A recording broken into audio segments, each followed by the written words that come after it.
নবী বলেন যার অন্তরে গম পরিমাণ, জব পরিমাণ, সরিষার দানা পরিমাণ খাঁটি ঈমান থাকবে, আর যদি ওই ব্যক্তি এই অবস্থায় মারা যায়, ওই ব্যক্তির আকীদা হলো আল্লাহ ছাড়া কোনো ইলাহ নাই, এই কথার মধ্যে কোনো শিরিক করে না, নবী বলেন আমি বলে দিলাম সে একদিন জাহান্নাম থেকে বের হয়ে ওই সরিষা পরিমাণ পিওর ঈমানের কারণে একদিন আল্লাহর জান্নাতে প্রবেশ করবে।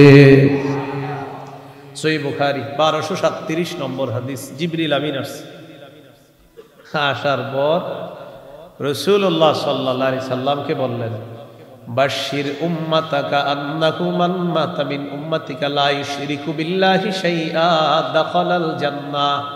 জিবরিল আমিন আসার পর কয়, হাবিব আপনি আপনার উম্মতকে বলে দেন যারা শিরিক না করে মারা যাবে, আল্লাহ তাদেরকে সুসংবাদ দেওয়ার জন্য আমি জিবরিলকে পাঠিয়েছে, আপনি তাদেরকে জান্নাতে প্রবেশের সুসংবাদ জানায় দেন। তাহলে বলেন সবাই একটু কিছুক্ষণ বলি, বলেন শিরকি কথা বলবো না, শিরকি কথা শুনবো না, শিরকি আকীদা রাখবো না, শিরকি কাজ করব না, শিরিকের আস্তানার কাছে যাব না। এটা কি বুঝে শুনে বলছেন? আসেনি? আছে আছে আসলে যায় না, যায় না। তাহলে শিরকি কথা বলবো না, শিরকি কাজ করব না, শিরকি আকীদা রাখবো না, শিরকি কথা শুনবো না, শিরিকের আস্তানার কাছেও যাব না। আল্লাহ কথাগুলা মনে রেখে আমলে আনার তৌফিক দান করে। এইগুলো আপনার বিশুদ্ধ আকীদায় শিরিক রাখা যাবে না। আর একটা হলো আকীদায় বেদাত রাখা যাবে না। কি রাখা যাবে না? বলেন বেদাত দেখতে যতই সুন্দর হোক, আমরা কখনোই বেদাত করব না ইনশাআল্লাহ। মাহফিলকে কেন্দ্র করেও বেদাত করব না। বলেন সবাই, সবাই বলেন কোন ঝিকঝাক বেদাতও করব না। বলেন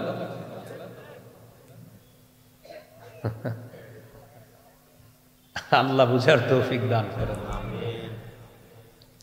ওলামায়ে কেরামের মাহফিল হবে সাধারণ, হাক্কানি আলেম যারা আমাদের, এই যে ওলামায়ে কেরাম আছে, আমাদের মাহফিলগুলো হবে একদম সাধারণ। এখানে কোনো জিগজ্যাগ থাকবে না, কোনো বিশাল বড় গেট থাকবে না, সাধারণ নরমাল হবে। বাস এখানে শুধু কোরআন হাদিসের কথা হবে। কি বুঝলাম না, আপনারা সবাই নীরব কেন? ভবিষ্যতে মনে রাখার তৌফিক দান করেন, আমিন। সহিহ বুখারীর বর্ণনা 2697 নম্বর হাদিস, 2697 নম্বর হাদিস।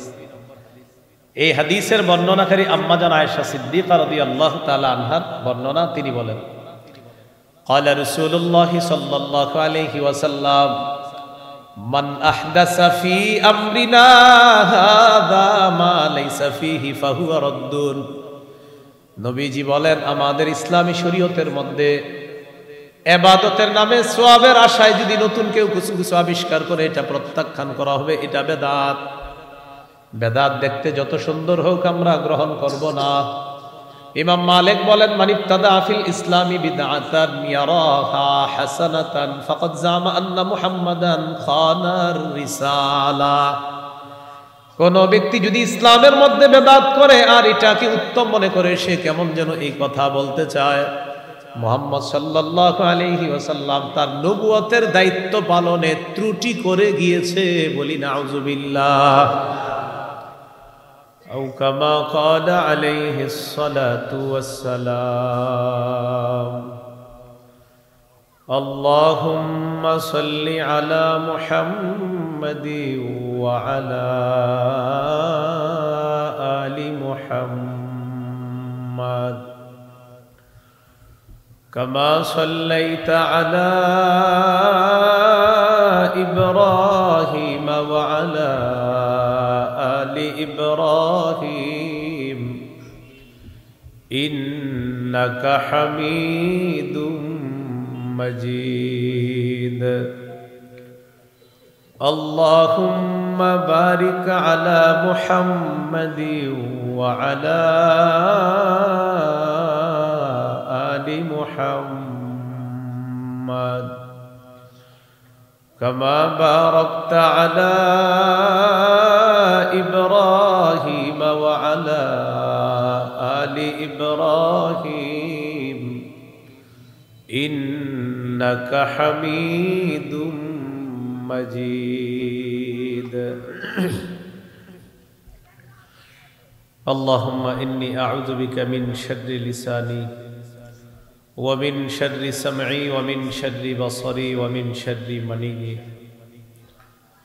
রাধারবাড়ি যুব সমাজ ও প্রবাসী কল্যাণের উদ্যোগে আয়োজিত দ্বিতীয় বার্ষিক ওয়াজ মাহফিলের গুরুত্বপূর্ণ আলোচনা করবেন মুফতি আব্দুল্লাহ আল আমিন, খতিব আল আমিন জামে মসজিদ, নারায়ণগঞ্জ, ঢাকা।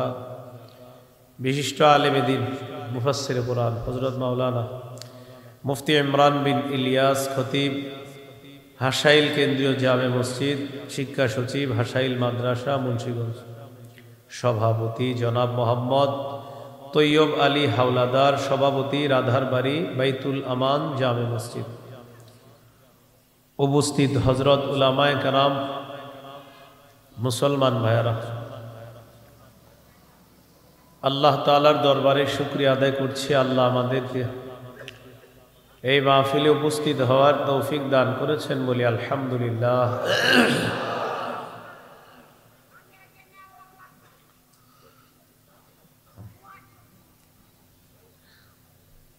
আচ্ছা আচ্ছা, শোনেন, আপনি ওয়াজ শোনেন। হ্যাঁ, ঠিক আছে, কেউ কিছু বললেন না, কেউ কিছু বললেন না। ঠিক আছে, ঠিক আছে, আপনি ওয়াজ শোনেন। উপস্থিত হযরত উলামায়ে কেরাম, মুসলমান ভাইয়েরা, আল্লাহ তাআলার দরবারে শুকরিয়া আদায় করছি। আল্লাহ আমাদেরকে এই মাহফিলে উপস্থিত হওয়ার তৌফিক দান করেছেন, বলি আলহামদুলিল্লাহ। আমি আপনাদের সামনে সূরাতুল বাকারা থেকে একটি আয়াতে কারিমা তেলাওয়াত করেছি, 208 নম্বর আয়াত। এই আয়াতের আলোচনা আমরা শুনবো ইনশাআল্লাহ। এখানে অনেক মিডিয়ার ভাই আছেন, অনেকে ভিডিও করতেছেন, তো উনি কিন্তু মানসিকভাবে অসুস্থ, এই জন্য উনি এখানে বসা। হ্যাঁ, তো এই বিষয়গুলো যেন অন্যভাবে কোথাও না যায়। তো যাই হোক, আমি আপনাদের সামনে সূরা বাকারার 208 নম্বর আয়াতে কারিমা তেলাওয়াত করেছি। এই আয়াতে আল্লাহ তাআলা বলেন, হে ঈমানদারগণ, তোমরা পরিপূর্ণরূপে ইসলামে প্রবেশ করো। এই আয়াত আপনাদের সামনে আমি তেলাওয়াত করার কারণ হলো, বর্তমানে আমরা যারা মুসলমান, আমাদের মাঝে একটা কথা এমন যে আমাদের মুসলমানদের জয় জয়কর অবস্থা কেন আমরা দেখি না,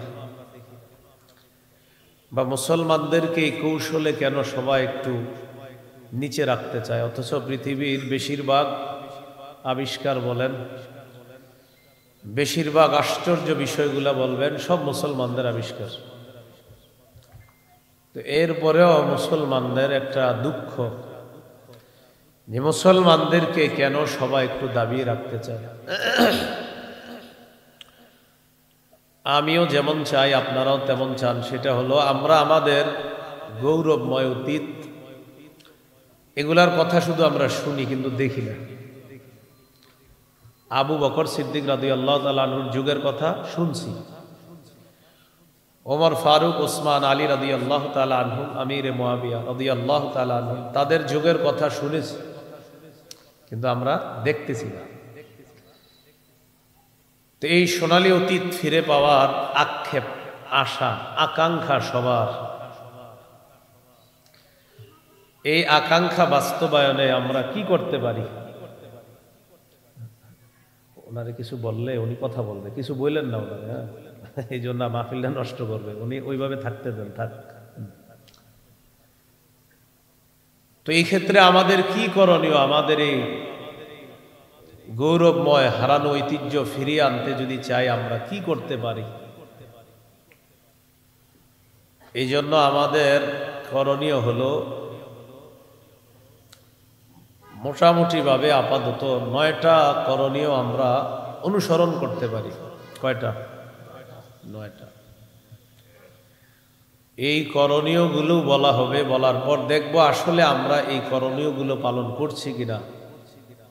যদি না করি তাহলে পালন করতে হবে।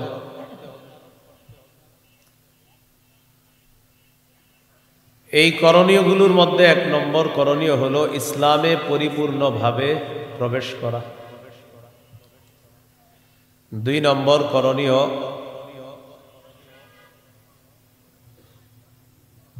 আল্লাহ রসুল সাল্লাল্লাহু আলাইহি সাল্লামের দেখানো নিয়ম নীতি অনুযায়ী ভ্রাতৃত্বের সম্পর্ক বাড়িয়ে দেওয়া। ভ্রাতৃত্বের সম্পর্ক বাড়িয়ে দেওয়া। 3 নম্বর করণীয় হলো পারস্পরিক ঝগড়া বিবাদ কমিয়ে আন্তরিকতা বাড়ানো। 4 নম্বর করণীয় আল্লাহর দ্বীনের সহযোগী হওয়া। 5 নম্বর করণীয় দুনিয়ার বিলাসিতা বর্জন করা। 6 নম্বর করণীয় অধিকার আদায়ের লড়াই অব্যাহত রাখা। 7 নম্বর করণীয় একজন যোগ্য শাসক আল্লাহর কাছ থেকে চাইতে হবে, পাশাপাশি আমাদের চেষ্টা করতে হবে। 8 নম্বর করণীয় শুরা ব্যবস্থার গুরুত্ব বাড়াতে হবে। 9 নম্বর করণীয় শত্রুকে শত্রু ভাবতে হবে, তাদেরকে বন্ধু ভাবার কোনো সুযোগ নেই।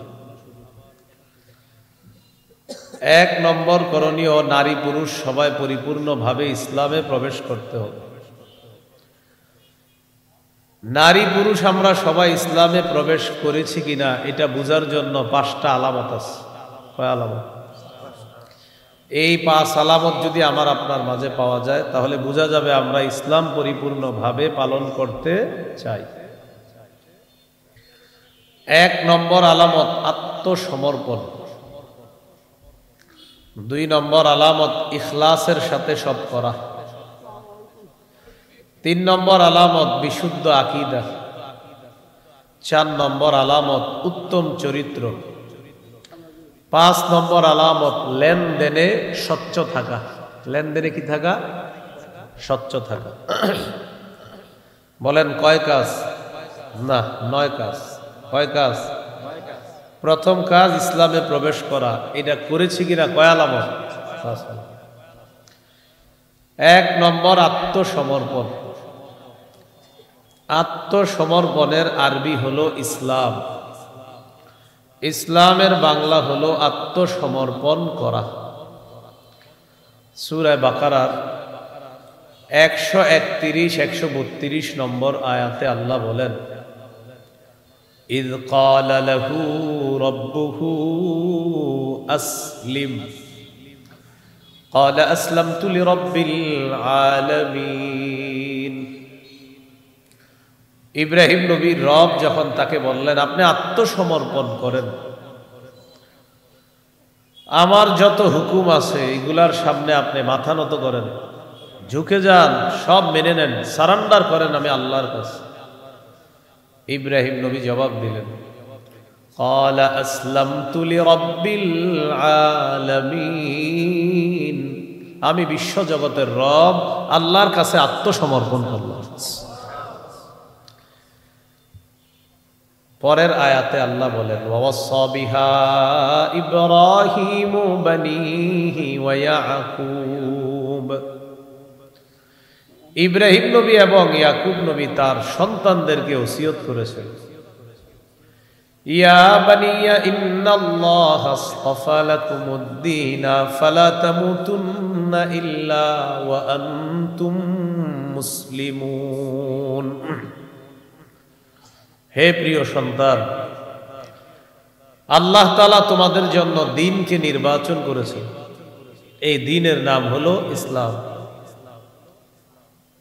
ফালা তামুতুন্না ইল্লা ওয়া আনতুম মুসলিমুন। তোমরা মুসলমান না হয়ে মরবা না, আত্মসমর্পণকারী না হয়ে মরবা না। আমাদের মাঝে অনেক মুমিন আছে, কিন্তু মুমিন হওয়ার পাশাপাশি মুসলিমও হতে হবে। মুমিন আপনার ঈমান আছে। ইসলাম আপনি অঙ্গ প্রত্যঙ্গের মাধ্যমে এটা বাস্তবায়ন করেছেন কিনা, এটা ইসলাম। ইসলাম দেখা যাবে। ঈমান ভিতরে আছে, ইসলাম দেখা যাবে। নারী পুরুষ ৫ ওয়াক্ত নামাজ পড়েছেন কিনা এটা আপনার মাঝে দেখা যাবে। এটা ইসলাম, এটা মুসলমানের পরিচয়।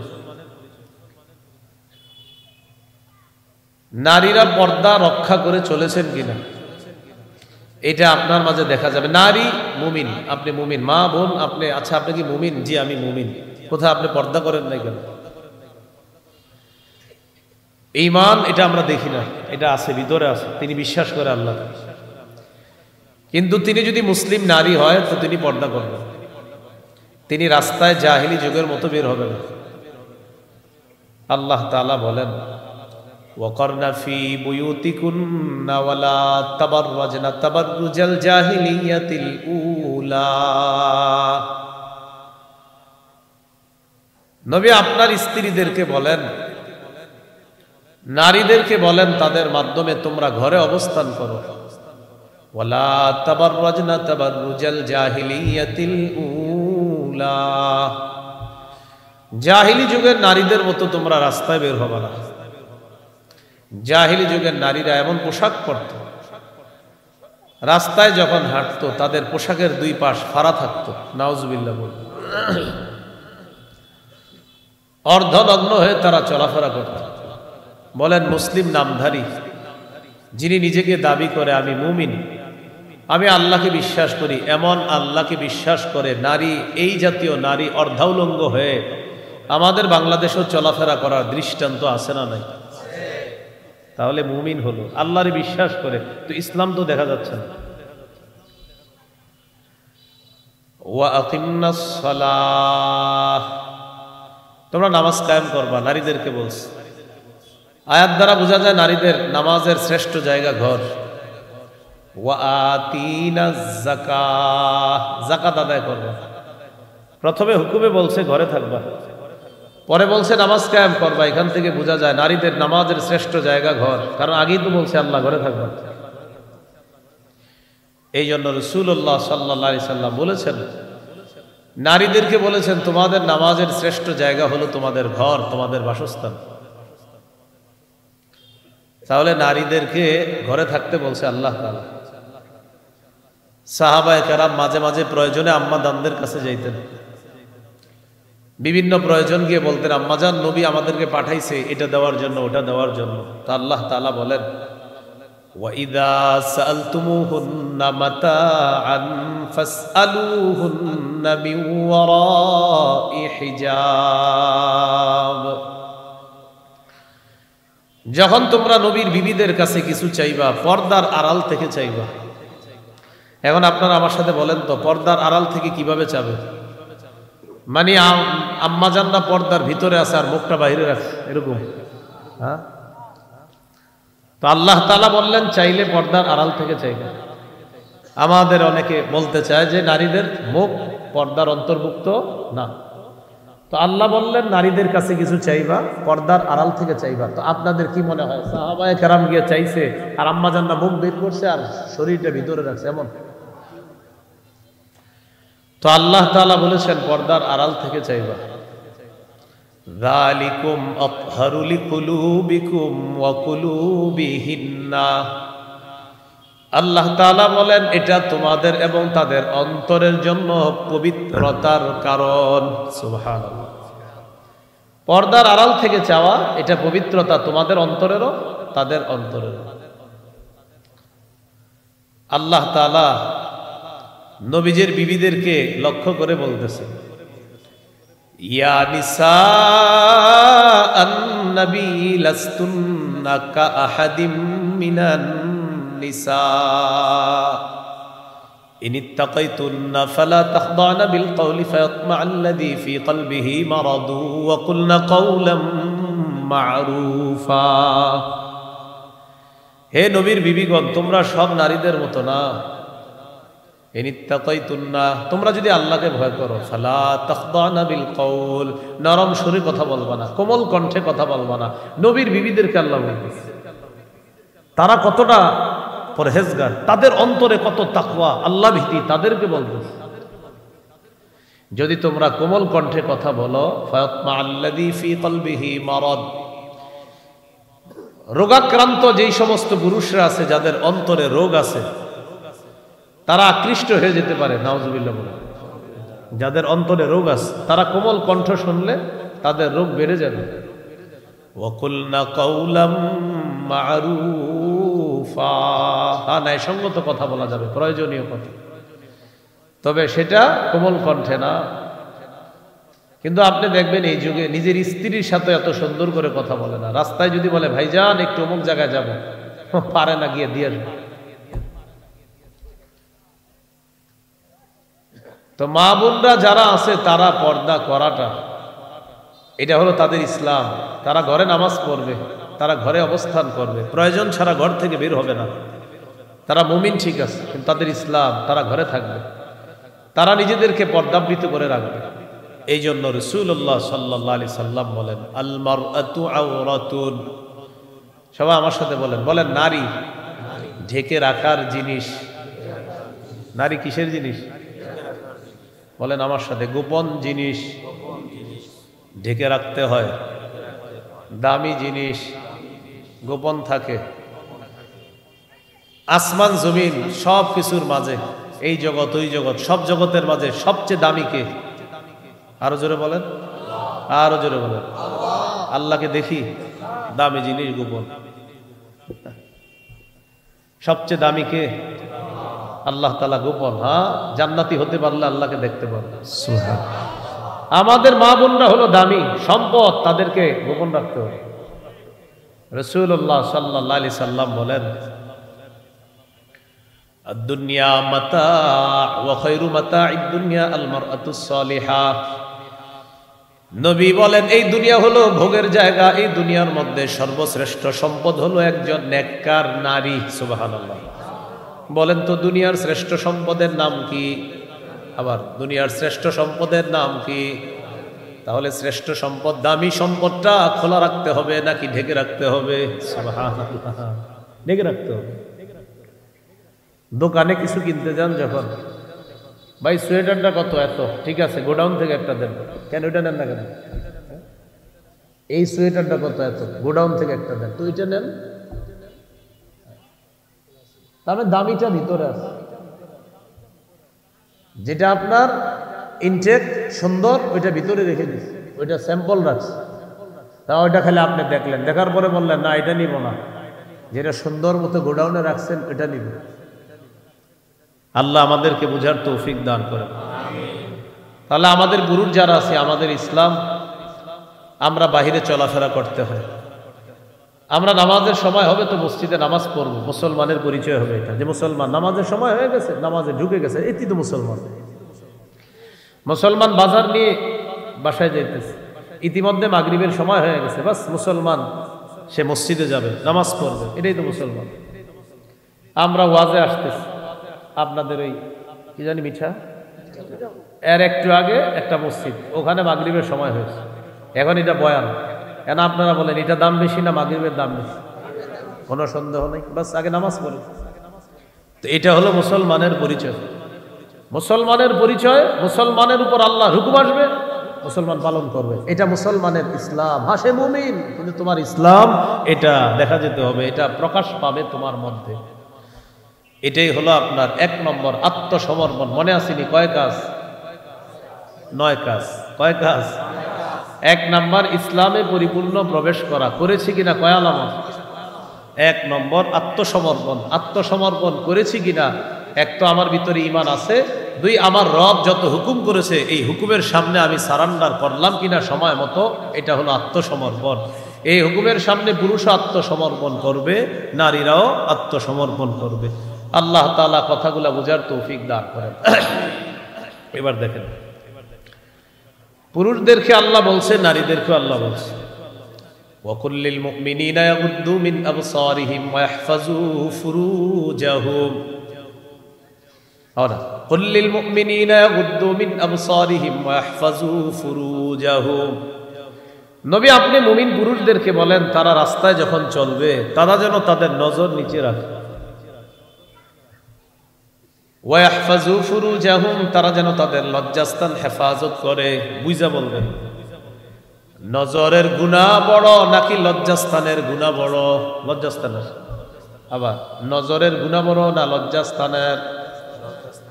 কিন্তু আল্লাহ আয়াতের মধ্যে আগে গুনাহ বলছে কিসের? নজরের।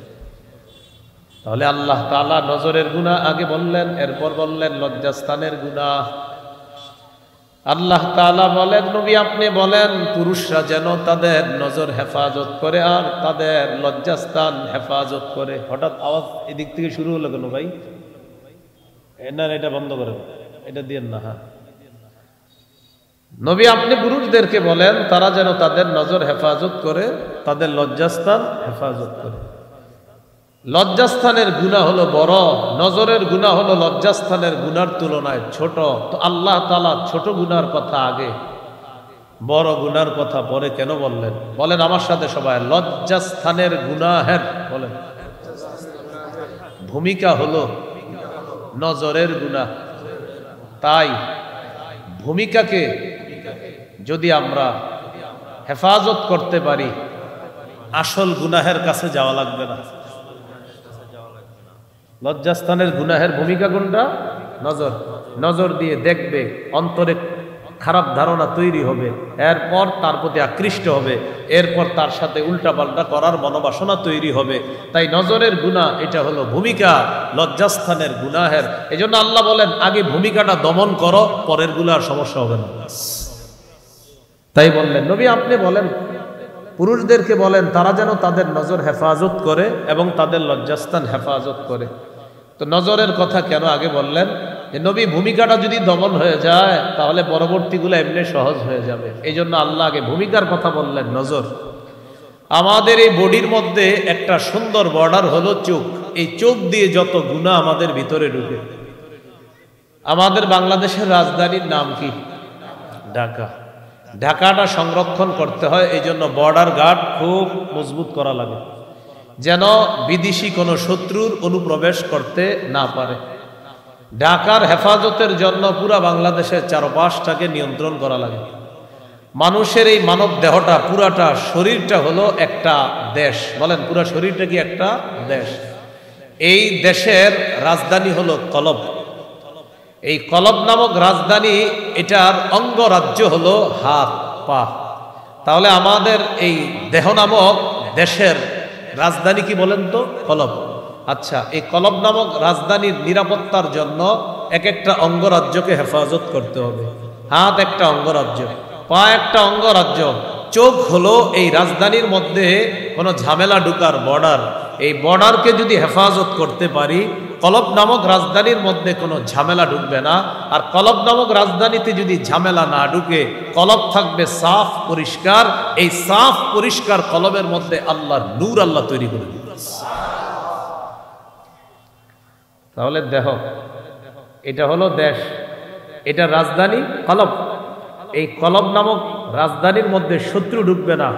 এই দেহ নামক দেশের একটা বর্ডার আছে, বর্ডার নিয়ন্ত্রণ করতে হবে। এই বর্ডারের নাম হলো চোখ। এই চোখ নামক বর্ডার দিয়ে কোনো ঝামেলা যদি না ঢুকে, তাহলে কলব থাকবে পরিষ্কার। আর কলব যখন পরিষ্কার থাকবে, তখন এই কলবের মধ্যে আল্লাহ তাআলা কোরআন হাদিসের নূর তৈরি করে দিবে। ভাইয়ারা, কথাগুলা কি বুঝে আসছে? আল্লাহ আমাদেরকে এই কথাগুলা গুরুত্ব সহকারে অনুধাবন করার তৌফিক দান করেন। কয় কাজ? 9 কাজ। প্রথম কাজ ইসলামে পরিপূর্ণ প্রবেশ করা। করেছি কিনা? কয় আলামত? 1 নম্বর আত্মসমর্পণ। আত্মসমর্পণ পুরুষের হবে, নারীরও হবে। নারীর আত্মসমর্পণ হলো ঘরের মধ্যে তিনি নিজেকে আটকিয়ে রাখবে, অবস্থান করবে, তিনি নিজেকে পর্দার মধ্যে রাখবে।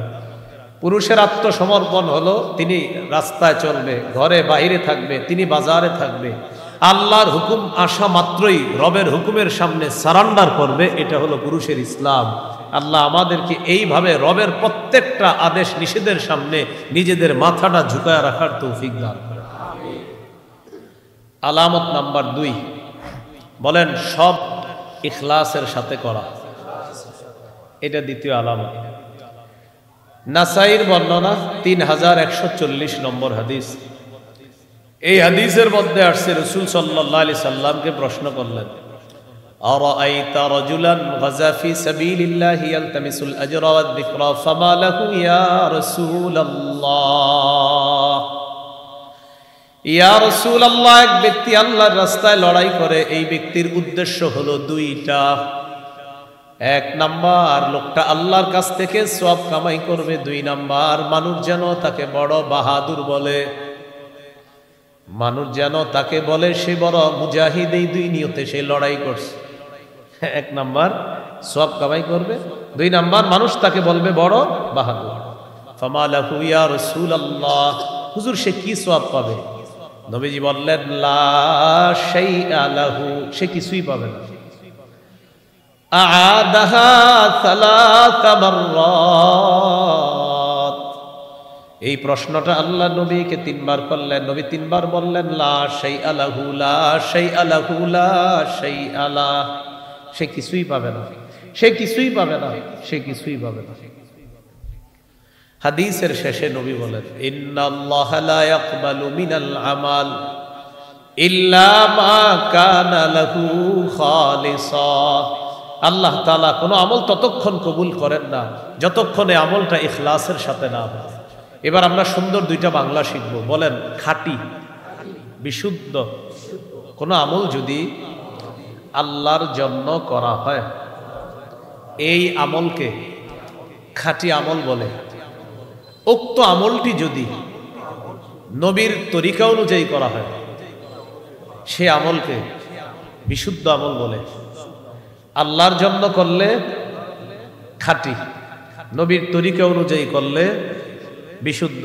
তাহলে এক অংশ আমি, বাকি অংশ আপনারা। আল্লাহর জন্য আমল করলে এটাকে কি হবে? নবীর তরিকা অনুযায়ী করলে কোন আমল যদি দুই গুণওয়ালা হয়, খাঁটি হয় এবং বিশুদ্ধ হয়, একটা আমল গুণ দুইটা, খাঁটি বিশুদ্ধ। আমল একটা, গুণ দুইটা একসাথে হয়েছে, খাঁটিও বিশুদ্ধ, সাথে সাথেই আমল আল্লাহ কবুল করে। এই দুইটা বাংলা মুখস্থ রেখেন, খাঁটি বিশুদ্ধ।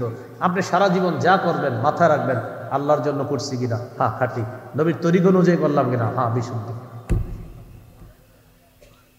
তাহলে আল্লাহর জন্য না করলে আমল আল্লাহ তাআলা কবুল করেন না। এ হলো নাসাইর বর্ণনা।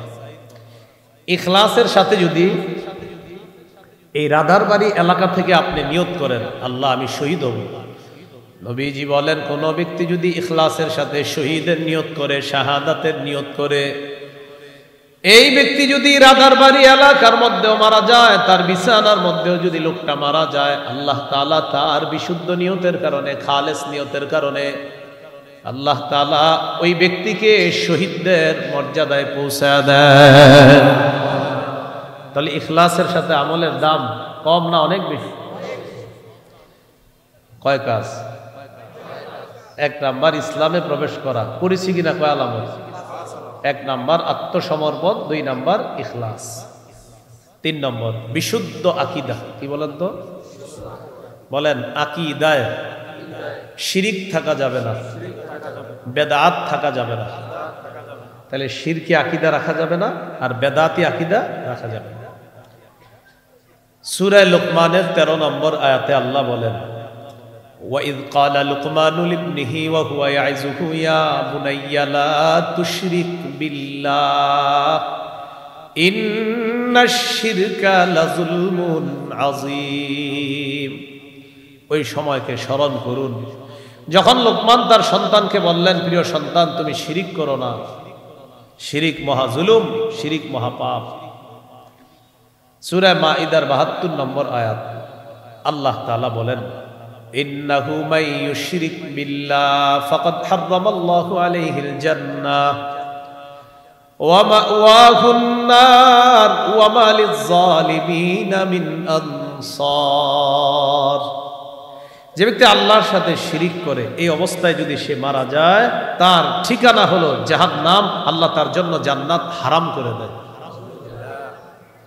একদিন নবীজি বলেন, আজকে একজন ফেরেশতা আমার কাছে আসছে। নবীজি বলেন ক্বালা রাসূলুল্লাহ সাল্লাল্লাহু আলাইহি ওয়াসাল্লাম আতানি আতিম মির রাব্বি, আল্লাহর কাছ থেকে একজন ফেরেশতা আজকে আমার কাছে আসছে। আসার পর আমাকে খায়্যারানি বাইনা আন ইউদখিলা নিসফা উম্মতি আল জান্নাহ ওয়া বাইনা আশ-শাফাআহ, আমাকে দুটি বিষয়ে গ্রহণ করার ইচ্ছাধিকার দিয়েছেন। এক নাম্বার, আমি চাইলে আমার অর্ধেক উম্মত জান্নাতে প্রবেশ করাতে পারবো, সুবহানাল্লাহ। আর যদি চাই আমি সুপারিশ করতে পারবো, তবে দুইটা গ্রহণ করা যাবে না, যে কোনো একটা, হয়তো অর্ধেক উম্মত জান্নাতে নিব, না হয় সুপারিশ করব, দুইটা পারা যাবে না, একটা। হুজুর আপনি কোনটা নেবেন, অর্ধেক জান্নাতে নেবেন না সুপারিশ করবেন? আমাদের নবীজি বুদ্ধি করে বললেন, ইখতারতুশ শাফাআহ, আমি সুপারিশ করাটা গ্রহণ করে নিলাম, সুপারিশ করাটা গ্রহণ করে নিলাম। সহিহ মুসলিমের বর্ণনা 386 নম্বর হাদিস। قال رسول الله صلى الله عليه وسلم لكل نبي دعوة مستجابة دعا بها في أمته। সব নবীকে আল্লাহ তাআলা একটা দোয়া দিয়েছেন, এমন দোয়া দেই দোয়াটা করা মাত্রই সাথে সাথে দোয়া কবুল হয়ে যাবে। সব নবী তার উম্মতের ব্যাপারে দোয়াটা করেছেন, আল্লাহ কবুলও করেছেন, সুবহানাল্লাহ। আমাদের নবী বলেন, খাবাতু দাওয়াতি শাফাআতান লি উম্মতি ইয়াউমাল কিয়ামাহ।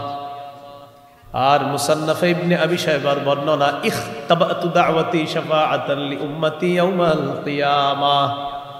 সহিহ ইবনে হিব্বানের বর্ণনা, ইখতাবাতু দাওয়াতি শাফাআতান লি উম্মতি ইয়াউমাল কিয়ামাহ।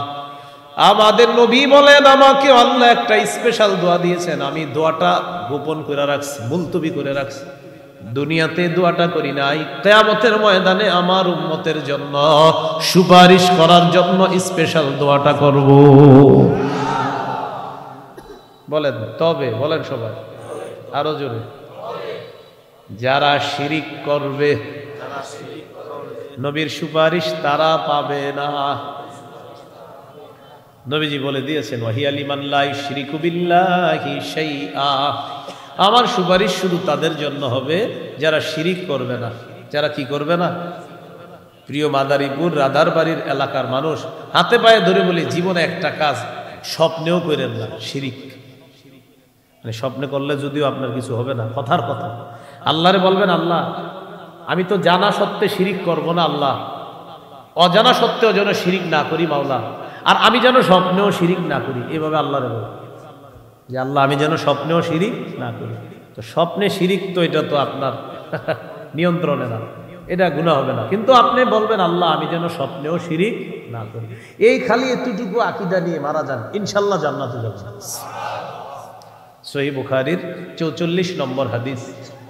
قال رسول الله صلى الله عليه وسلم يخرج من النار من قال لا إله إلا الله وفي قلبه وزن برة من خير وفي قلبه وزن شعيرة من خير وفي قلبه وزن ذرة من خير أي من إيمان।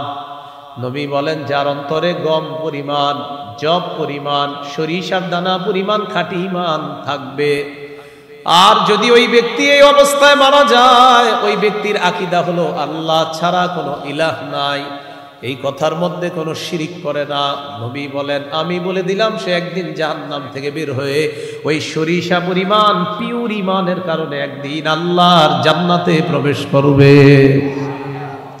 সহিহ বুখারী 1237 নম্বর হাদিস। জিবরিল আমিন আসার পর রাসূলুল্লাহ সাল্লাল্লাহু আলাইহি সাল্লামকে বললেন, বাশশির উম্মাতাকা আন্নাহু মান মাতা মিন উম্মাতিকা লা ইউশরিকু বিল্লাহি শাইআ দাখালাল জান্নাহ। জিবরিল আমিন আসার পর কয়, হাবিব আপনি আপনার উম্মতকে বলে দেন, যারা শিরিক না করে মারা যাবে আল্লাহ তাদেরকে সুসংবাদ দেওয়ার জন্য আমি জিবরিলকে পাঠিয়েছে, আপনি তাদেরকে জান্নাতে প্রবেশের সুসংবাদ জানায় দেন। তাহলে বলেন সবাই একটু কিছুক্ষণ বলি, বলেন শিরকি কথা বলবো না, শিরকি কথা শুনবো না, শিরকি আকীদা রাখবো না, শিরকি কাজ করব না, শিরিকের আস্তানার কাছে যাব না। এটা কি বুঝে শুনে বলছেন? আসেনি? আছে আছে আসলে যায় না। তাহলে শিরকি কথা বলবো না, শিরকি কাজ করব না, শিরকি আকীদা রাখবো না, শিরকি কথা শুনবো না, শিরিকের আস্তানার কাছেও যাব না। আল্লাহ কথাগুলা মনে রেখে আমলে আনার তৌফিক দান করে। এই গেল আপনার বিশুদ্ধ আকীদায় শিরিক রাখা যাবে না। আর একটা হলো আকীদায় বেদাত রাখা যাবে না। কি রাখা যাবে না? বলেন। বেদাত দেখতে যতই সুন্দর হোক আমরা কখনোই বেদাত করব না ইনশাআল্লাহ। মাহফিলকে কেন্দ্র করেও বেদাত করব না। বলেন সবাই, সবাই বলেন। কোনো ঝিকঝাক বেদাতও করব না। বলেন।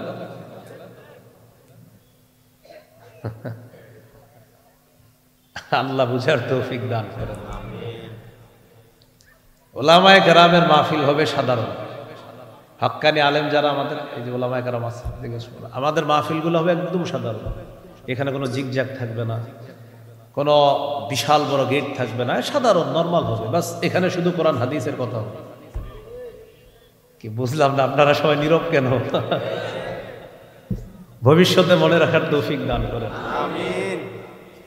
সহিহ বুখারীর বর্ণনা 2697 নম্বর হাদিস, 2697 নম্বর হাদিস।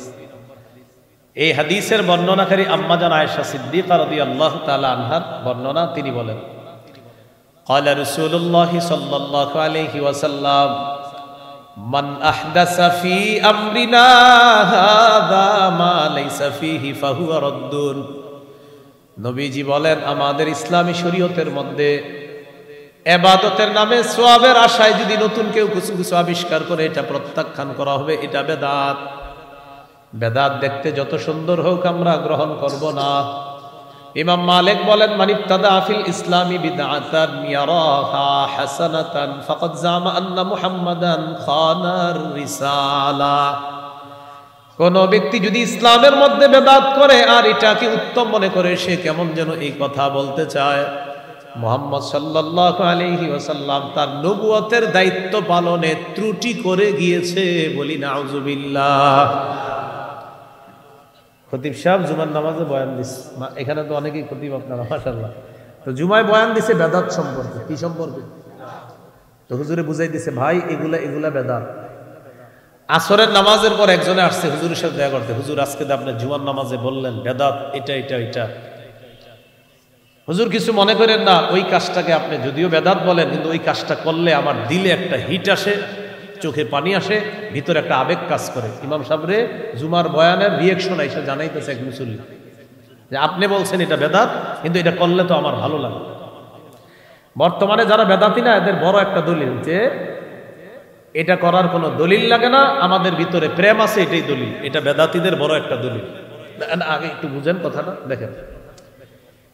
তো যারা এই কথা বলে তাদেরকে তো ইমাম সাহেবের কাছে আইসা বলছে, ইমাম সাহেব বুদ্ধি করে জবাব দিছে, ও আচ্ছা, তাহলে আপনি বেদাত কাজ করেন আর এটা আপনার ভালো লাগে, তো আমি কি বলবো এখন আপনারা বলেন তো? হুজুর বেদাত হইলে এটা আমার ভালো লাগবে কেন, চোখে পানি আসবে কেন? হুজুরি বুদ্ধি করে বলে, অনেক মুসল্লি মাঝে মাঝে আইসা কয়, কিছু কিছু নাটক সিনেমা দেখা তারা ইমোশনাল হয়ে চোখে পানি আসে। কি আসে? চোখে পানি আসে। এখন আর ইমাম সাহেব ফতোয়া দিবেন, আপনারা দেন। এই যে যার নাটক সিনেমা দেখা চোখে পানি আসলো, এখন ইমাম সাহেব না, আপনারাই বলেন, হ্যাঁ নাটক সিনেমা কি হয়ে গেছে? জায়েজ হবে না হারাম? তাহলে নাটক সিনেমা দেখাও যদি কারো চোখে পানি আসে, এটা যেমন কিয়ামত পর্যন্ত হারাম। বেদাত এটা করার পর কারো যদি হিট আসে, সে যদি উঠতে উঠতে আকাশে উঠা যায়, কিয়ামত পর্যন্ত বেদাত হারাম। হালাল হবে না, বেদাত। আমাদের এই দেশের মানুষের বেশিরভাগের ইসলাম নষ্ট হয় শুধু আবেগের কারণে। সে আবেগের কারণে ইসলাম বিসর্জন দিয়েছে। বেচারা 364 দিন আল্লাহরে সিজদা দেয়, একদিন গিয়ে আপনার আবেগে আরেক জায়গায় মেরে দেয়। অনেক সহজ সরল মানুষ আছে, এই বেচারা দেখবেন নামাজও পড়ে, এক ওয়াক্ত নামাজও কাজা করে না। এই বেচারারে কারা জানি বুঝায় এমন জায়গায় নিয়ে যায়, পরে সেখানে নিয়ে বুঝায়, আরে বেটা কর। সেজদার নাম দেয়, বিভিন্ন নাম দিয়া এই বেচারারে সেখানে দেওয়ায়। তো উনিও আইসা হুজুরের কয়, হুজুর এখানে কি আমার একটু ভালো লাগছে।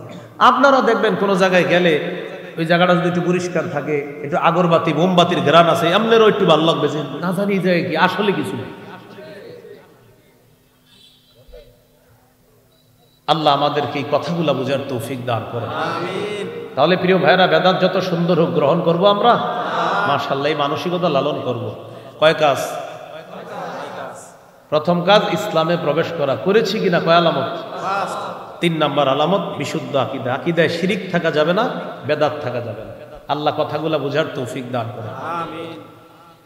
4 নাম্বার আলামত বলেন উত্তম চরিত্র, ঘরে বাহিরে সব জায়গায় চরিত্র সুন্দর হতে হবে। আমাদের সামনে আপনি মাশাআল্লাহ সুফি আল্লাহর ওলি, ঘরে আপনার বিবি দেখতেই পারেন না, এটা হবে না। 2 জায়গায় আপনার চরিত্র সুন্দর হতে হবে।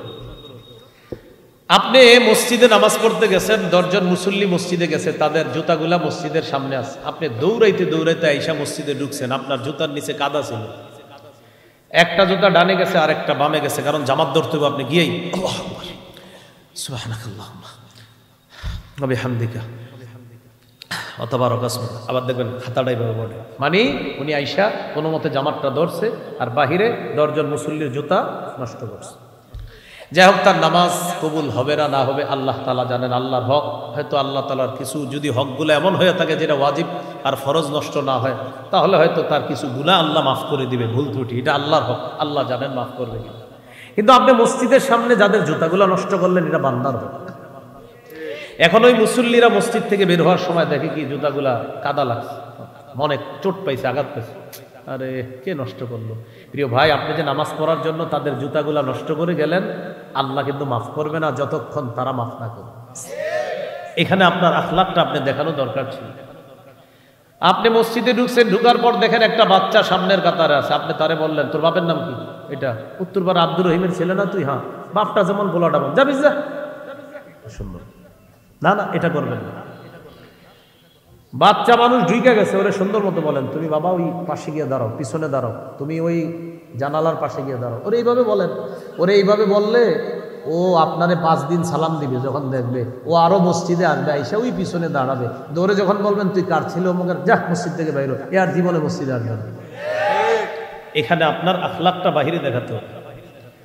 আরেকটা হলো আপনার বিবির কাছে আপনার আখলাক কেমন। রাসূলুল্লাহ সাল্লাল্লাহু আলাইহি সাল্লাম বলেন খায়রুকুম খায়রুকুম লিআহলিহি ওয়া আনা খায়রুকুম লিআহলি, তোমাদের মধ্যে সর্বোত্তম ওই ব্যক্তি যে তার বিবির কাছে উত্তম। শোনো, আমি মুহাম্মদ সাল্লাল্লাহু আলাইহি সাল্লাম আমার বিবির কাছে এই পৃথিবীর সবচেয়ে শ্রেষ্ঠ। এই হলো আখলাক প্রদর্শন করা। 5 নাম্বার লেনদেনে স্বচ্ছ থাকা। আগামী শুক্রবার টাকা দেওয়ার কথা একজনে, কিয়ামতের আগে আর শুক্রবার আসে না, আপনি খালি মানে শুক্রবার শুক্রবার। ওই বেচারা টাকা চাইলে বলেন আগামী শুক্রবার, মানে বুঝাইতেছে আগামী তো কিয়ামতের আগে যত শুক্র সবই তো আগামী। এটা ঠিক হলো না। লেনদেনে স্বচ্ছ থাকা। লেনদেনে কি থাকা ভাই? এই 5টা আলামত যদি আপনার মাঝে থাকে, বোঝা যাবে আপনি ইসলাম পরিপূর্ণভাবে পালনের চেষ্টা করেন। 1 নাম্বার আত্মসমর্পণ। ওই আত্মসমর্পণ নিয়ে অনেকগুলো কথা বলছে, পুরুষের এক ধরনের, মহিলার আরেক ধরনের। 2 নাম্বার ইখলাসের সাথে আমল। 3 নাম্বার বিশুদ্ধ আকীদা। 4 নাম্বার উত্তম চরিত্র। 5 নাম্বার লেনদেনে স্বচ্ছ থাকা। কয় কাজ? 9 কাজ। 2 নাম্বার আল্লাহর দ্বীনের সহযোগী হওয়া। সূরা মুহাম্মদের 7 নম্বর আয়াতে আল্লাহ বলেন ইন তানসুরুল্লাহ ইয়ানসুরকুম, যদি তোমরা আল্লাহর দ্বীনের সহযোগিতা করো আল্লাহ তোমাদেরকে সাহায্য করবে। 3 নাম্বার আমি সংক্ষেপে বলি, বলেন ভ্রাতৃত্বের সম্পর্ক জোরদার করা। আমাদের মাঝে মতভেদ হতে পারে, এই মতভেদ যেন বিভেদের কারণ না হয়। আমাদের মতের অমিল মনের অমিলের কারণ যেন না হয়। একজনে আমিন জোরে বলে, আরেকজন আস্তে বলে। মাসালা হলো যেই এলাকায় নবীর যেই সুন্নাহের উপর বেশি আমল হয়, ওলামায়ে কেরামের অভিমত হলো ওই এলাকায় ওই সুন্নাটার উপর আমল করাটাই সতর্কতা। তো আমাদের এই দেশে আমিন আস্তে বলার উপরই আমল হয় বেশি, এজন্য আস্তে বলাটা এটাই নিরাপদ আর কি। এখন কেউ যদি জোরে বলে ফেলে তার কিন্তু নামাজ নষ্ট হবে না, তার নামাজ হয়ে যাবে, তার এটা বলার কারণে যে সে বড় অপরাধ করেছে এমনও না, কিন্তু আপনি এটাকে কেন্দ্র করে এখন তাকে দেখতে পারেন না, রাস্তায় তারে দেখলে সালাম দেন না। তাহলে একজন আমিন জোরে বলল, আপনি আসতে বললেন, এই ব্যাপারটা কেন্দ্র করে আপনাদের মতের অমিল হলো, একজনের মত হলো আসতে আর একজন জোরে, এই মতের অমিল। এখন মনের অমিলের কারণে আপনি রাস্তায় দেখলে একজন একদিকে আর একজন আরেকদিকে, না এটা তো সঠিক হলো না। এই মঞ্চের মধ্যে দুইজনের বহস হয়েছে, এক পাশে আমাদের আবরার ভাই, রেজাউল করিম আবরার ভাই, আরেক পাশে আরেকজন মনে করেন। তো বহসের মধ্যে মাশাআল্লাহ তারা দুই দলেই যথেষ্ট কোরআন হাদিসের বিদ্যা প্রমাণ পেশ করছে। তো আবরার ভাইয়ের অনুসারী আছি আমরা একদম, আবার পাশে যিনি ছিলেন তারও অনুসারী আছে।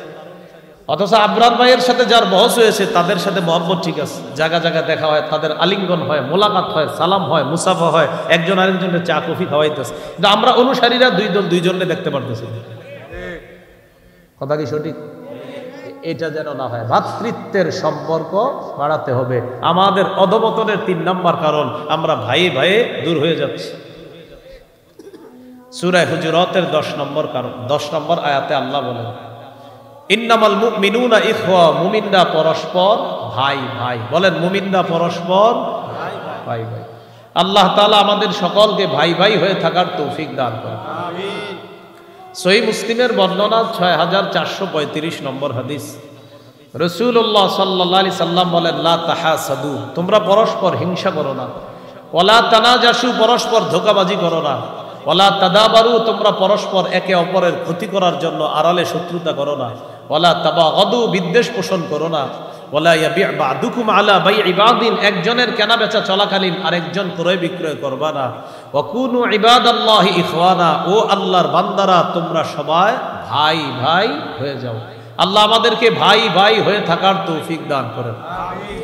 বিদায় হজের ভাষণে রাসূল সাল্লাল্লাহু আলাইহি সাল্লাম বলেন, তাআলামনা আন্না কুল্লা মুসলিমিন আখুন লিল মুসলিম, শোনো আমি নবী ঘোষণা করে গেলাম, কিয়ামত পর্যন্ত মুসলমান মুসলমানকে, আমি নবী বিদায় হজের ভাষণে এক মুসলমানকে আরেক মুসলমানের ভাই বলে আমি ঘোষণা করলাম। আমাদের এই সম্পর্কটা বাড়াতে হবে যদি আমরা আমাদের গৌরব ফিরিয়ে আনতে চাই। 3 নাম্বার, আমরা ভাইয়ে ভাইয়ের সম্পর্কটা বাড়াতে হবে। 4, বলেন পারস্পরিক ঝগড়া কমিয়ে আন্তরিকতা বাড়ানো। তাকান, 1 2 3 4, আমরা 4 জনে গতকালকে এক দল ছিলাম, 4 জনে মিলে এক দল ছিলাম। শক্তি কম না বেশি? আজকে আমরা ঝগড়া হয়েছে, 4 জনে 4 দল হয়ে গেছে, শক্তি কমে গেল। ইদানিং আমরা দেখতেছি আলহামদুলিল্লাহ ইসলামী দলগুলা এক হওয়ার একটা প্রচেষ্টা। এটা বেশি করে দোয়া করেন যেন এক হয়ে যায়। প্রয়োজনে নফল রোজা রাখেন, প্রয়োজনে নফল নামাজ পড়েন, যে আল্লাহ এই বৈঠক যেন শুধু বৈঠকই না হয়, আল্লাহ এই বৈঠক যেন তাদের মধ্যে ঐক্যের দরজা খুলে দেয়। আল্লাহ আপনি তাদের সব মুসলমান ইসলামী দলগুলাকে এক বানায় দেন, আমিন। তাহলে পারস্পরিক ঝগড়া কমিয়ে আন্তরিকতা বাড়াতে হবে। আল্লাহ তাআলা বলেন, ওয়া আতিউল্লাহা ওয়া রাসূলাহু ওয়া লা তানাযাউ ফাতাফশালু ওয়া তাযহাবা রিহুকুম। আল্লাহ তাআলা বলেন, তোমরা আল্লাহর আনুগত্য করো, রাসূলের আনুগত্য করো। ওয়ালা তানাযাউ, পারস্পরিক ঝগড়া বিবাদ করবা না, পরস্পর ঝগড়া করবা না। যদি ঝগড়া করো ফাতাফশালু, তোমরা দুর্বল হয়ে যাবা। ওয়া তাযহাবা রিহুকুম, তোমাদের শক্তি খর্ব হয়ে যাবে। ওয়াসবিরু, ধৈর্য ধারণ করো। ইন্নাল্লাহা মা'আস সাবিরিন, ধৈর্যশীলদের সাথে আল্লাহ তাআলা। সূরা আনফালের 46 নম্বর আয়াতে আল্লাহ তাআলা বলেন, তোমরা আল্লাহর আনুগত্য করো, রাসূলের আনুগত্য করো। ওয়ালা তানাযাউ, পরস্পর ঝগড়া করো না। যদি করো ফাতাফশালু, তোমরা দুর্বল হয়ে যাবে। ওয়া তাযহাবা রিহুকুম, তোমাদের শক্তি খর্ব হয়ে যাবে। আমরা 4 জন এক দলে ছিলাম, ঝগড়া করলাম, 4 দল হয়ে গেছি। শক্তি একসাথে থাকছে যখন, তখন ছিল বেশি। 4 জন 4 দল হয়ে গেলাম, শক্তি কমে গেল। এটা আমাদের অধপতনেরও একটা কারণ। তাই আমাদের 4 নাম্বার কাজ, পারস্পরিক ঝগড়া কমিয়ে আন্তরিকতা বাড়াতে হবে। রাসূলুল্লাহ সাল্লাল্লাহু আলাইহি সাল্লাম বলেন, কিছু ক্ষেত্রে ঝগড়া করার যদি প্রয়োজনও থাকে তাও ঝগড়া ছাইরা দিও, ঝগড়া করো না। নবীজি বলেন, আনা জাইমুন বিবাইতিন ফি রাবাজিল জান্নাহ লিমান তারাকাল মিরা ওয়া ইন কানা মুহিক্কা। আবু দাউদ 4800 নম্বর হাদিস। যে ব্যক্তি ঝগড়া সঠিক হওয়া সত্ত্বেও ঝগড়া পরিহার করে, মানে ঝগড়াটা এই জায়গায় রাইট আছে করাটা, এরপরও পরিহার করে। আমি নবী জান্নাতের সীমানার মধ্যে তার জন্য একটা ঘরের জিম্মাদার হয়ে গেলাম। 5 নাম্বার, বলেন দুনিয়ার বিলাসিতা বর্জন করা। বলেন আমরা হালাল ভাবে দুনিয়া কামাবো, আখেরাত সামনে রেখে। দুনিয়া কামাই করতে গিয়ে আখেরাত ভুলে যাওয়া মানে দুনিয়ার বিলাসিতায় মত্ত হওয়া। তাহলে দুনিয়া হালাল ভাবে কামাই করবেন, সমস্যা নেই, কিন্তু আখেরাত সামনে রাখা। বলেন সাধারণত 8টা জিনিস আমাদেরকে আল্লাহর থেকে, রসুল থেকে, আখেরাত থেকে দূরে সরায়া দেয়। সূরা তাওবার 24 নম্বর আয়াতে আল্লাহ বলেন, ইন কানা আবাউকুম ওয়া আবনাউকুম ওয়া ইখওয়ানুকুম ওয়া আজওয়াজুকুম ওয়া আশিরাতুকুম ওয়া আমওয়ালুন ইকতারাফতুমুহা ওয়া তিজারাতুন তাখশাউনা কাসাদাহা ওয়া মাসাকিনু তারদাউনাহা আহাব্বা ইলাইকুম মিনাল্লাহ ওয়া রাসূলিহি। আল্লাহ বলেন, যদি তোমাদের মা বাবা, যদি তোমাদের সন্তান, যদি তোমাদের স্ত্রী, যদি তোমাদের ভাই বোন, যদি তোমাদের পরিবার, যদি তোমাদের সম্পদ, যদি তোমাদের ব্যবসা, যদি তোমাদের বাসস্থান আল্লাহর চেয়ে বেশি প্রিয় হয়, রসুলের চেয়ে বেশি প্রিয় হয়, জিহাদের চেয়ে বেশি প্রিয় হয়, অপেক্ষা করো আযাবের। বলেন নাউযুবিল্লাহ। তাহলে দুনিয়া কামাই করা দোষণীয় না, কিন্তু আখেরাত ভুলে যাওয়া দোষণীয়। রাসূলুল্লাহ সাল্লাল্লাহু আলাইহি সাল্লাম বলেন, লাউ কানাতিদ দুনিয়া তাদিলু ইনদাল্লাহি জানাহা বাউদাতিন মা সাকা ফিহা কাফিরান শারবাতা মা। এই দুনিয়ার মূল্য যদি আল্লাহর কাছে মাছির ডানা পরিমাণ হতো, আল্লাহ তাআলা একজন কাফেরকে এক ঢোক পানি পান করতে দিতেন না। 6 নাম্বার গুরুত্বপূর্ণ কথা, বলেন অধিকার আদায়ের লড়াই অব্যাহত রাখা। মুসলমানদের জোরে জোরে জোরে, মুসলমানদের অধিকার আদায়ের লড়াইয়ের নাম পবিত্র জিহাদ। বলেন বলেন তো, মুসলমানদের অধিকার আদায়ের লড়াইয়ের নাম কি? এটা অব্যাহত রাখা। জিহাদের নাম শুনলে মানুষ এখন কয় ইন্না লিল্লাহ। কি বলে? ইন্না লিল্লাহ। এটা কি বলে? ওই যে আমাদের মস্তিষ্কে উল্টা পাল্টা ঢুকানো হয়ে গেছে, এখন এটা শুনলে তো ইন্না লিল্লাহ হবে। ওলামা হযরত এখানে আছে, আমি তাদের কাছে আরজ রাখবো, তারা যেন জুমার মিম্বরে প্রথম 13 বছরটা মুসলমানদের মস্তিষ্কে ঢুকায়। নবীজির নবুয়তের প্রথম 13 বছর মস্তিষ্কে ঢুকাতে হবে। মুসলমানদের মস্তিষ্কে এটা তৈরি করতে হবে যে 13 বছর নবী শুধু সন্ত্রাসী সহ্য করছে, 13 বছর সাহাবায়ে কেরামের উপর সন্ত্রাসী আক্রমণ হয়েছে। 13 বছর পর সূরা হজের 39-40 আয়াতে আল্লাহ বলেন, উযিনা লি আন্নাহুম যুলিমু, অনেক সহ্য করছেন, আর না, এবার জিহাদের মাধ্যমে পাল্টা জবাব দেন। সন্ত্রাসী 13 বছর হলো, জিহাদের মাধ্যমে ওই সন্ত্রাস দমনের বিধান আল্লাহ দিলেন। ওই 13 বছর আগে আলোচনা করতে হবে। সুশীলরা কি করে টেলিভিশনের টক শোতে গিয়ে নবীর 10 বছরের জীবনীটা আলোচনা করে বলে এই নবী নাকি শান্তির নবী, উনি তরবারি নিয়ে জিহাদে গেছে। সুশীলরা কি করে? 10 বছরের আলোচনাটা করে মদিনার জীবনের। আপনি বলবেন, প্রিয় সুশীল, আগে 13 বছরের আলোচনাটাও করেন। সুশীল করবে না কেন? যদি করে তার প্রেতাত্মা আবু জাহেল উতবা সাহেবাদের পরিচয় পেয়ে যাবে। এই জন্য ওই অংশটা করে না। এই জন্য মসজিদের মিম্বার থেকে মানুষের মাথায় প্রথম 13 বছর ঢুকাতে হবে, এরপর 10 বছরের বিধান কথা বলতে হবে। অধিকার আদায়ের লড়াই জিহাদ। জিহাদের নিয়ত সবার থাকতে হবে, না থাকলে মুনাফিকি মৃত্যু। রাসূলুল্লাহ সাল্লাল্লাহু আলাইহি সাল্লাম বলেন, মান মাতা ওয়া লাম ইউজাহিদ ফি সাবিলিল্লাহ আও লাম ইউহাদ্দিস ফি নাফসিহি মাতা আলা শু'বাতিন মিনান নিফাক। কেউ যদি মারা যায় আর জিহাদের নিয়ত না করে, অথবা জিহাদ না করে বা জিহাদের সংকল্প না করে, সে মুনাফিকি মৃত্যুবরণ করবে। আমাদের সকলের মনে জিহাদের নিয়ত থাকতে হবে। রাসূলুল্লাহ সাল্লাল্লাহু আলাইহি সাল্লাম বলেন, মান কাতালা ফি সাবিলিল্লাহি ফুওয়াকা নাকা ওয়াজাবাত লাহুল জান্নাহ। একবার, দুইবার, উটের দুধ 2 বার এইভাবে পান করতে যতটুকু সময়ের প্রয়োজন, এই পরিমাণও যদি কেউ ইখলাসের সাথে জিহাদ করে, জান্নাত ওয়াজিব হয়ে যাবে। 7 নাম্বার, বলেন একজন যোগ্য শাসক আল্লাহর কাছ থেকে চেয়ে নিতে হবে। একজন যোগ্য শাসক আল্লাহর কাছ থেকে কি করতে হবে?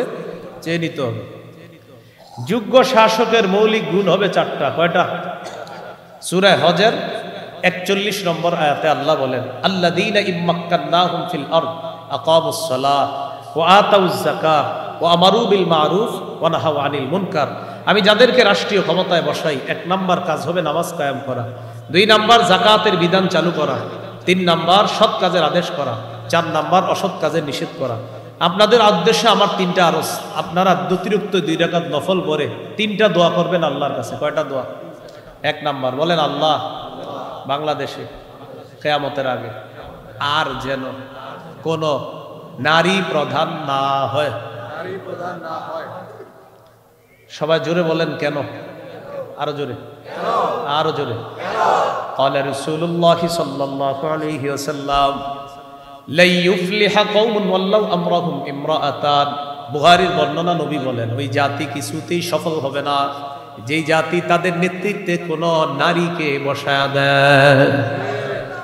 2 নাম্বার দোয়া করবেন, বলেন আল্লাহ মরার আগে বাংলাদেশে শরিয়া আইন দেখে যেতে চাই। শরিয়া আইন চায় না তারা কোন না কোন অপরাধে, অপরাধী যারা, চোর শরিয়া আইন চায় না, হাত কাটা যাবে। দর্শক শরিয়া আইন চাইবে না, তাকে পাথর মেরে হত্যা করা হবে। শরিয়া আইন চাইবে না আমাদের দেশের তথাকথিত কিছু নাস্তিক টাইপের মানুষ, শরিয়া আইন হলেই তাদের নাস্তিকতা বন্ধ হয়ে যাবে। এই জন্য শরিয়া আইন চায় না তারা কোনো না কোনো অপরাধে অপরাধী যারা। এটা দেয়ালে গেঞ্জির মধ্যে লিখে রাখবেন, শরিয়া আইন চায় না তারা কোনো না কোনো অপরাধে অপরাধী যারা। 3 নাম্বার দোয়া করবেন, এটা আল্লাহ 4 গুণওয়ালা একজন শাসক আপনি দিয়ে দেন। ওই সূরা হজের 41 নম্বর আয়াতে যেটা।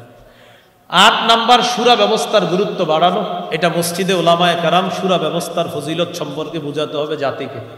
9 নাম্বার সর্বশেষ, শত্রুকে শত্রু মনে করা, বন্ধু মনে করা যাবে না। কিন্তু আমাদের বদভ্যাস, এক শত্রু ছেড়ে আরেকটাকে ধরি আমরা। এক শত্রু ছেড়ে আরেকটা ধরা মানে বৃষ্টি থেকে বাঁচার জন্য ঝর্ণার নিচে আইসা দাঁড়ানো।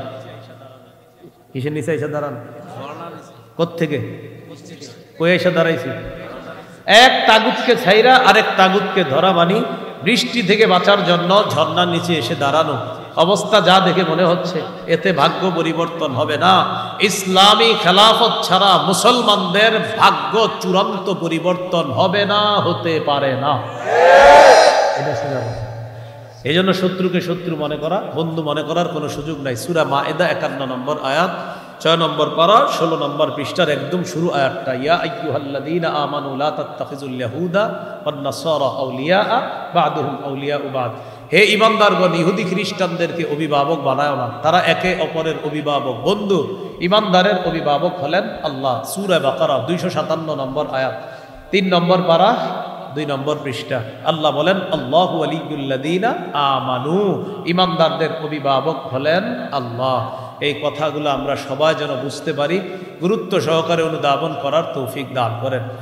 মন দিয়ে শুনেন। 1 নম্বর ইসলামে পরিপূর্ণ প্রবেশ করা, 2 নম্বর আল্লাহর দ্বীনের সাহায্য করা, 3 নম্বর ভ্রাতৃত্বের সম্পর্ক জোরদার করা, 4 নম্বর পারস্পরিক ঝগড়া কমানো, 5 নম্বর দুনিয়ার বিলাসিতা বর্জন করা, 6 নম্বর অধিকার আদায়ের লড়াই অব্যাহত রাখা, 7 নম্বর যোগ্য একজন শাসক আল্লাহর কাছ থেকে চেয়ে নেওয়া, 8 নম্বর শুরা ব্যবস্থার গুরুত্ব, মসজিদের ভিত্তিক আলোচনা, জুমার আলোচনার মাধ্যমে সচেতনতা তৈরি করতে হবে শুরা ব্যবস্থার কতটা গুরুত্ব। 9 নম্বর শত্রুকে শত্রু মনে করা, তাদেরকে বন্ধু মনে না করা। এক শত্রু ছেড়ে আরেক শত্রু ধরা, এটা নির্বুদ্ধিতার পরিচয়, এটা বোকামির পরিচয়।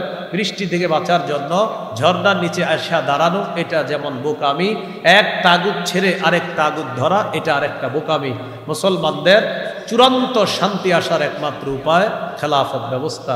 এই ব্যবস্থা ফিরিয়ে আনতে হলে আমার পড়াশোনায় এই 9টি করণীয় বললাম। আল্লাহ তাআলা আমাদের সকলকে করণীয়গুলা করার তৌফিক দান করেন, বর্জনীয়গুলা বর্জন করার তৌফিক দান করেন। সুবহানাল্লাহি ওয়া বিহামদিহি, সুবহানাকাল্লাহুম্মা ওয়া বিহামদিক, আশহাদু আল্লা ইলাহা ইল্লা আনতা আস্তাগফিরুকা ওয়া আতুবু ইলাইক। আপনাদের জন্য একটা ঘোষণা দাও, সেটা হলো আমার সংকলন মিম্বরের আমানত 6 খণ্ডে 1 থেকে 6